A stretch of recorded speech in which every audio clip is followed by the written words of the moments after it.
যে পৃথিবীর বিভিন্ন বিপ্লবে অনেক নায়কের জন্ম হয়।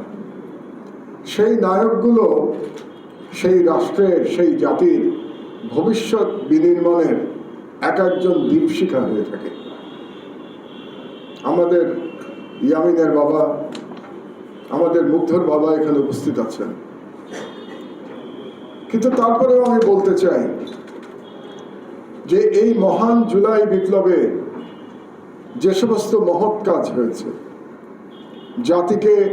জাতির জন্য যে শিক্ষা দিয়ে গেছে, সেখানে আগামী বহু যুগ, আমি তো মনে করি শতাব্দীর পর শতাব্দী, এই জুলাই বিপ্লবের এই শহীদ নায়করা আমাদের পথ দেখাবেন।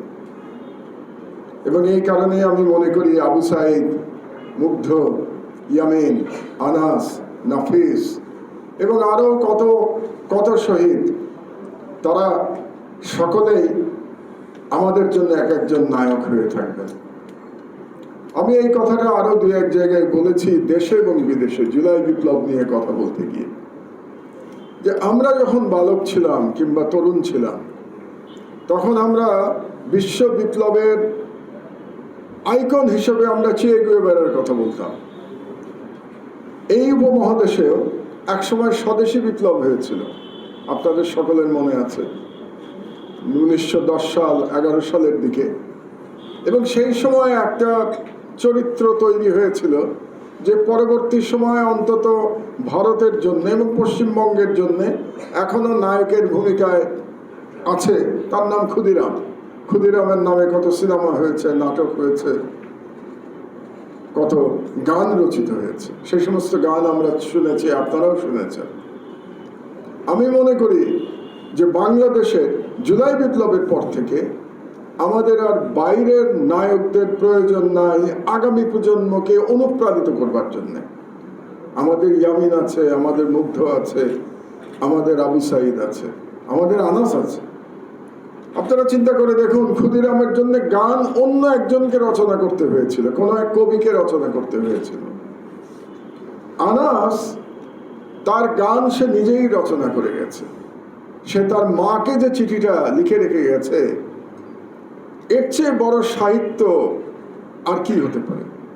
এপিটাফ যেটাকে আমি বলি, সেই এপিটাফ, সে নিজের এপিটাফ নিজেও রচনা করে গেছে এবং তারপরে গিয়ে শহীদ হয়েছে। কাজেই যারাই যত চক্রান্ত করুক না কেন, আমি নিশ্চিত ইনশাআল্লাহ বাংলাদেশের ইতিহাস থেকে পৃথিবী যতদিন থাকবে ততদিন জুলাই বিপ্লবের শহীদদের, জুলাই বিপ্লবের নায়কদের মুছে দেওয়া সম্ভব হবে না। অনেকেই চেষ্টা করবেন, যারা এই গণহত্যা চালিয়েছেন তারা চেষ্টা করবেন। আপনি চিন্তা করে দেখুন, যারা গণহত্যা চালিয়েছে তারা কেমন দল ছিল, কি ধরনের দানব ছিল, যে সেই দলের সমর্থক তথাকথিত বুদ্ধিজীবীদের, সেই দলের সমর্থক তথাকথিত সাংবাদিকদের, সম্পাদকদের কাউকে এখন পর্যন্ত আমরা অনুশোচনা প্রকাশ করতে দেখি নাই। কেউ বলে নাই, এই দলের একেবারে নিম্ন স্তরের সমর্থক থেকে শুরু করে একেবারে 10-20টা ডক্টরেট করা বুদ্ধিজীবী পর্যন্ত কেউ এখন পর্যন্ত বলে নাই আমাদের এটা অন্যায় হয়েছে, আমাদের এটা ভুল হয়েছে, দেশে কিংবা বিদেশে। এতটা দানব একটা সিস্টেম তারা তৈরি করেছিল এবং এই দানবীয় সিস্টেম তৈরি করার ফলেই এমন গণহত্যা করা সম্ভব হয়েছিল নিজের মানুষদের উপরে। বর্তমান সময়ে, সাম্প্রতিক সময়ে এই গণহত্যার তুলনা শুধুমাত্র গাজার সাথে হতে পারে। প্রতিদিন গাজায় 100 জন করে নারী, শিশু, পুরুষকে হত্যা করা হচ্ছে, কিন্তু সেখানে কারা হত্যা করছে? দখলদার বাহিনী হত্যা করছে, সিলমারা শত্রুরা হত্যা করছে, তাদের দৃষ্টিতে শত্রুদের হত্যা করছে। আর বাংলাদেশে ওই সময়টাতে 36 দিনের মধ্যে যে পিরিয়ডের মধ্যে গণহত্যা চালানো হয়েছে, ওই পিরিয়ডেও তো প্রতিদিন 100 জনকে হত্যা করা হয়েছে। কাদেরকে হত্যা করেছে? বাংলাদেশের জনগণকে হত্যা করেছে, নিজের দেশের জনগণকে শাসক শ্রেণী হত্যা করেছে। এর কোনো ইতিহাস সাম্প্রতিক সময় আপনারা খুঁজে পাবেন না, এই ধরনের বর্বরতার ইতিহাস। কাজেই এর বিচার তো হতেই হবে।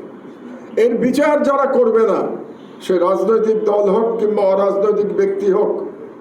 আমি বলছি আপনাদেরকে, আমি তো বাংলাদেশের একজন প্রবীণ নাগরিক, সিনিয়র সিটিজেন, আমি বলছি আপনাদেরকে, যারা এই বিচারে বাধাগ্রস্ত করার চেষ্টা করবে বিচারকে, তারা ইতিহাসের আস্থা করে নিক্ষিপ্ত হবে।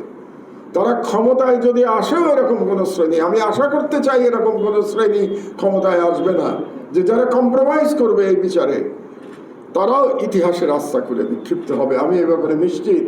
কারণ বাংলাদেশের তরুণরা যখন বিদ্রোহ করতে জেনে গেছে, আপনারা মনে করবেন না যে তারা ভবিষ্যতে বিদ্রোহ করবে না, ভবিষ্যতে তারা রাস্তায় নামবে না। সমস্যা হলো বিচার বিভাগে। আমি দু একটা কথা বলি। আচ্ছা, বিচার বিভাগের আগে আমি আরেকটা জিনিস বলি। আজকে আপনাদের প্রধান প্রসিকিউটর জনাব তাজুল ইসলামকে দেখে আমার মনে হচ্ছে এটাও একটা ইতিহাসের বিচার। ইতিহাসের বিচার কিন্তু শুরু হয়ে গেছে। তাজুল ইসলাম সাহেব, আমার নামে তো আপনারা জানেন গত সরকার 125টা মামলা করেছিল, 125টা, এবং তার মধ্যে এমন কোনো মামলা নাই যেন নাই। তার মধ্যে রাষ্ট্রদ্রোহ থেকে শুরু করে হত্যা মামলা নাই, কিন্তু হত্যা প্রচেষ্টা মামলা ছিল। সেই মামলায় আমার 7 বছর সাজাও হয়েছিল। নিউ ইয়র্ক থেকে সম্প্রচারিত TVN 24 টেলিভিশন বিশ্বজুড়ে বাঙালির কণ্ঠস্বর।